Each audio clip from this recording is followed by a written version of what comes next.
Assalamualaikum warahmatullahi wabarakatuh. Perkenalkan, nama saya Nurul Hidayati dari jurusan Pendidikan Bahasa Inggris kelas PBIA.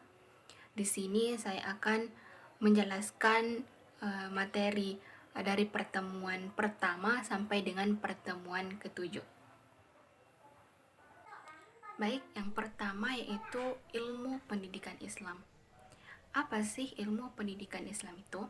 Ilmu pendidikan Islam adalah ilmu yang mempelajari tentang membimbing dan membina mental anak didik sesuai dengan ajaran Islam yang bersumber pada Al-Quran dan hadis. Kemudian pendidikan Islam adalah sistem pendidikan yang dapat membuat kemampuan seseorang untuk memimpin kehidupan sesuai dengan cita-cita Islam, karena nilai-nilai Islam telah menjiwai dan mewarnai kepribadiannya. Oke, materi yang kedua yaitu dasar dan tujuan pendidikan Islam. Dasar pendidikan Islam dibagi menjadi dua, yaitu dasar ideal dan dasar operasional. Kedua dari dasar ini mempunyai bagian-bagian, yaitu pertama, para pemikir muslim membagi atau dasar nilai ideal yang dijadikan acuan dalam pendidikan Islam menjadi 4 bagian, yaitu Al-Quran, Sunnah, Hadis, alam semesta, dan ijtihad. Yang kedua yaitu dasar nilai operasional dibagi menjadi 6, yaitu dasar historis, dasar sosial, dasar ekonomi, dasar politik dan administratif, dasar psikologis, serta dasar filosofis. Menurut Al-Ghazali, tujuan dari pendidikan Islam adalah kesempurnaan manusia di dunia dan akhirat. Manusia dapat mencapai kesempurnaan melalui ilmu untuk memberi kebahagiaan di dunia dan sebagai jalan mendekatkan diri kepada Allah Subhanahu wa Ta'ala. Materi yang ketiga yaitu lapangan penelitian pendidikan Islam.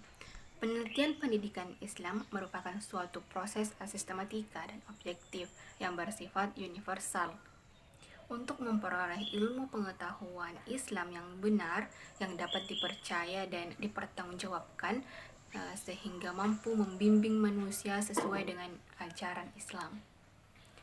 Konsep dasar dari penelitian pendidikan Islam pada dasarnya sama dengan konsep dasar penelitian pendidikan pada umumnya. Hanya saja objek kajiannya fokus pada pendidikan Islam.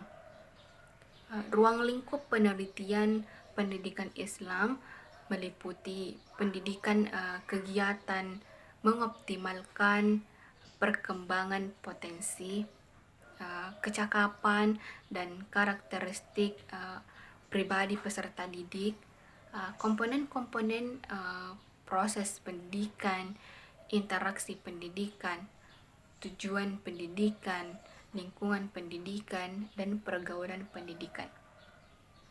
Pengembangan segi-segi kepribadian, pengembangan kemampuan kemasyarakatan, pengembangan kemampuan melanjutkan studi, pengembangan kecakapan dan kesiapan untuk bekerja.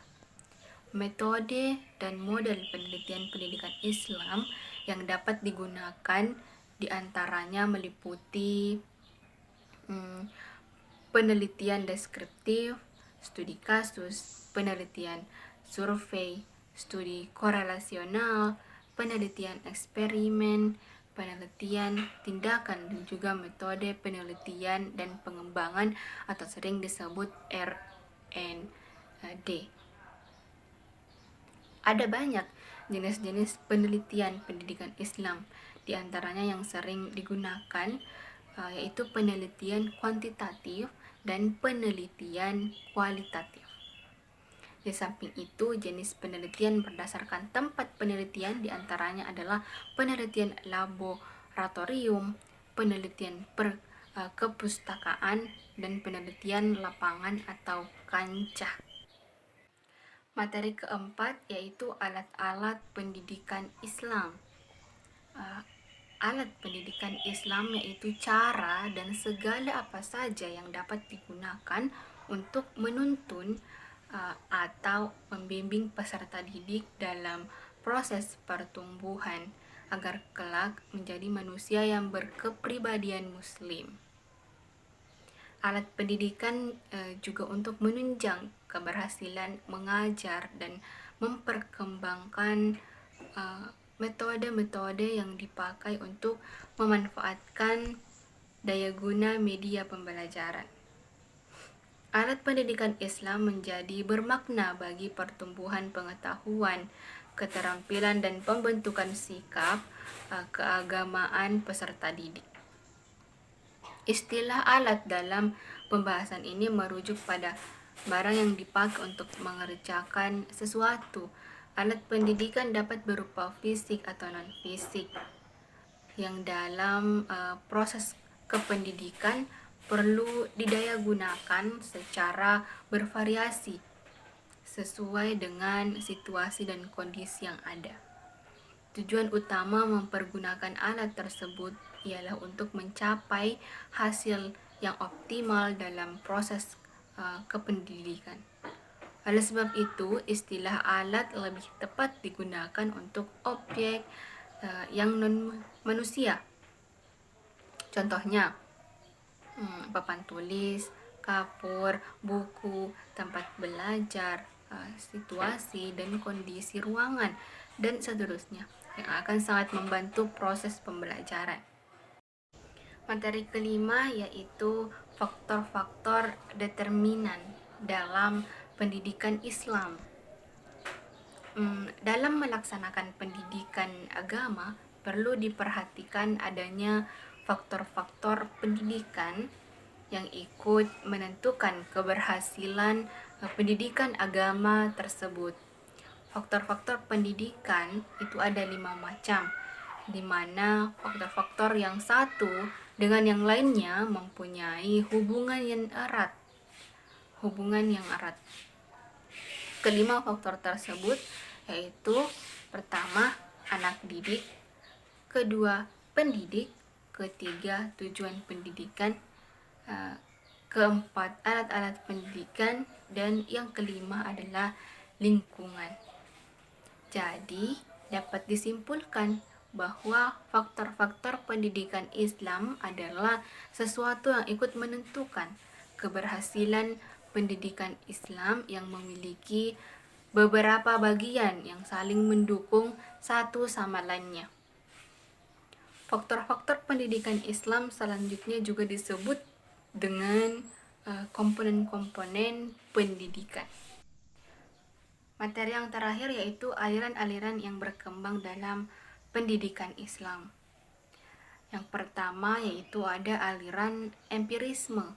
Pada teori ini menyatakan bahwa pendidikan atau lingkungan dapat berbuat sekehendak hati dalam pembentukan pribadi anak didik sesuai yang diinginkan. Semua hal yang terdapat dalam lingkungan masyarakat memiliki pengaruh terhadap pembentukan watak dan kepribadian anak didik. Aliran yang kedua yaitu aliran naturalisme. Dalam aliran ini pendidikan tidak diperlukan. Yang dilaksanakan adalah menyerahkan anak didik kepada alam agar pembawaan yang baik itu tidak menjadi rusak oleh tangan manusia melalui proses dan kegiatan pendidikan itu. Kemudian aliran yang ketiga yaitu aliran nativisme.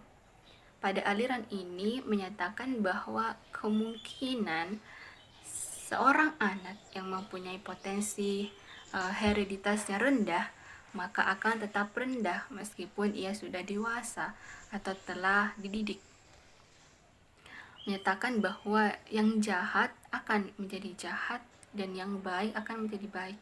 Pendidikan tidak akan mengubah kodrat manusia, karena potensi itu bersifat kodrati. Pendidikan yang tidak sesuai dengan bakat dan potensi anak didik adalah pendidikan yang tidak berguna bagi perkembangan anak itu sendiri. Aliran yang keempat yaitu aliran konvergensi. Dalam teori aliran ini yang dikembangkan oleh William Stern, bahwa pembawaan dan lingkungan merupakan dua garis yang merujuk kepada suatu tujuan atau titik temu yang sama. Sebagai contoh dari teori ini adalah tentang kemampuan dua anak kembar yang ketika lahirnya sudah dapat ditentukan oleh dokter yang mengatakan bahwa pembawaan mereka sama, namun jika keduanya dibesarkan dalam lingkungan yang berlainan atau berbeda, mereka akan memiliki perkembangan jiwa dan kepribadian yang berbeda pula. Itulah penjelasan yang dapat saya sampaikan. Saya ucapkan terima kasih. Wabillahi taufiq wal hidayah. Wassalamualaikum warahmatullahi wabarakatuh.